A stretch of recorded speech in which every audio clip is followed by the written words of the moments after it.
এর আগের ভিডিওতে আমি ১৫০, ১৬০ সিসিকে বলেছি হালকা ওজনের অভিশাপ। ১৫০ বা ১৪০ বা ১৬০ কেজি ওজনের সেই ১৫০ বা ৬০ সিসির বাইক নিয়ে হাইওয়েতে বড় বাসের বাতাসের ঝাপটা আপনাকে চাকার নিচে টেনে নিতে চাইবে। কিন্তু এনফিল্ডের ১৮০ বা ৯০, ২০০, ২১০ বা ২০ কেজি ওজন এটাকে হাইওয়ের বুকে নোঙর করা যুদ্ধের জাহাজের মতো স্থির রাখে। আর আছে টর্ক রিজার্ভ।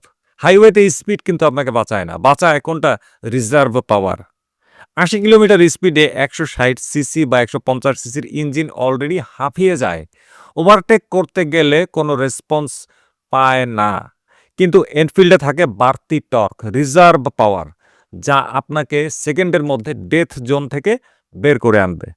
রিজার্ভ পাওয়ার ছাড়া হাইওয়েতে ওভারটেক করা মানে লোডশেডিংয়ের সময় লিফটে ওঠার ঝুঁকি নেওয়া।